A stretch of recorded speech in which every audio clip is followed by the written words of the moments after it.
Hello, this is Samuel Guy in Hawaii with a flexible and effective strategy for the 2023 summer hunt.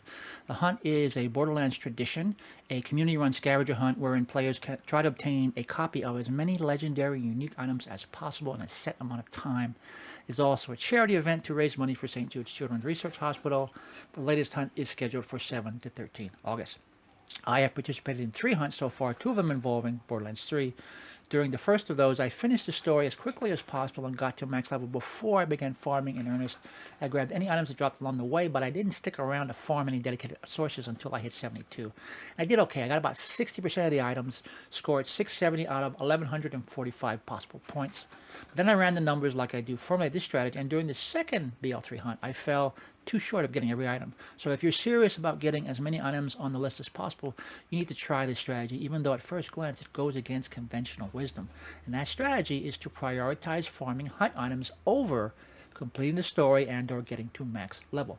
Yes, we have to progress through the story to get to all the enemies that drop all the items, but wherever we are in the story, whatever level we are at, whatever location we find ourselves in, if there are items that we can farm efficiently, meaning quickly and easily, that's what we should do.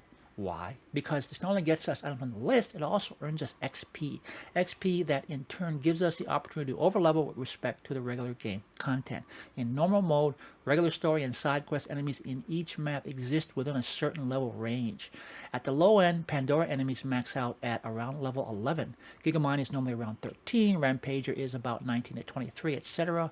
At the far end, I believe Tyrene and Destroyer ranges from about 37 to max 47. Rare spawns are always on level, of course, but that just means more XP while farming their hunt items faster leveling. And taking enemies on when we're above their listed level makes farming them faster and easier. If we rush through the main story to get to max level as soon as possible, we can find ourselves underleveled and struggling with respect to some content, which can actually slow us down. And even if we're not really trying to win, doing it this way will maximize our score. The strategy works even at the very start of the game. The 3 Pandora maps we travel before we reach Sanctuary contain these enemies and these hunt items. Only these, however, are part of the main story. The rest are side quests or rare spawns. As mentioned earlier, however, Mouthpiece and other enemies at the end of Ascension Bluff max out at level 11. If we farm all this stuff first, we typically get to between level 13 and 16 by the time we board Sanctuary, which in turn puts us ahead of the content at the start of the Promethea map. This does not mean we always clear a map before moving on. I said we should do this as long as we can farm efficiently. I do not go after these items in red, and these here in yellow are situational. The red items appear to be mayhem locked. I don't recall ever getting these to drop in normal mode.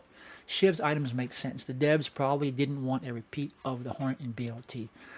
Not 100% sure the others are locked, but that's been my experience. They never drop for me early on, and I ignore them until later in the game. The Crowleys in yellow are usually problematic for low-level vault hunters. On the one hand, they are rare spawns like the Demoskagans and Scrack that always spawn at our level, great for earning XP.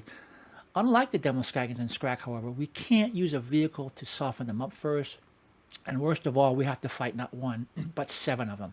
They can be a real struggle at low level. In other words, we usually can't farm them efficiently until we level up and get bitter gear. We may want to leave them and come back later.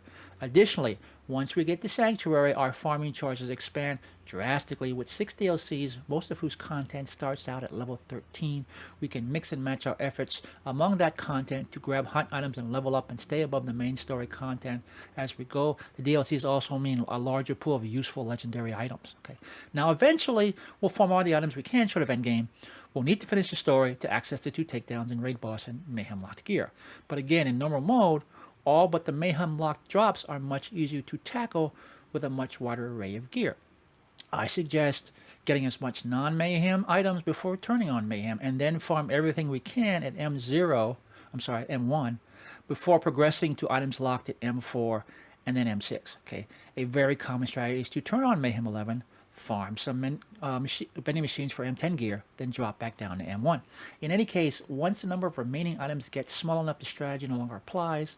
But that's the point. If we follow this strategy of hunt loot farming first and story completion second, we'll acquire 80 to 90% of the list before turning on mayhem, before having to get more serious about skill choices and gear. And that's it. Check out the related video on a custom spreadsheet I have used in the past, updated for this hunt. That video includes related tips on how to farm more efficiently. Huge shout out to Killer 6 and all the folks working behind the scenes on the hunt. Remember, at the end of the day, that number one, this is a charity event to raise money for a worthy cause, and two, even if you're competing to win, always have fun. You know the drill. Like, comment, subscribe. If you want to see more, stay safe, and thanks for watching.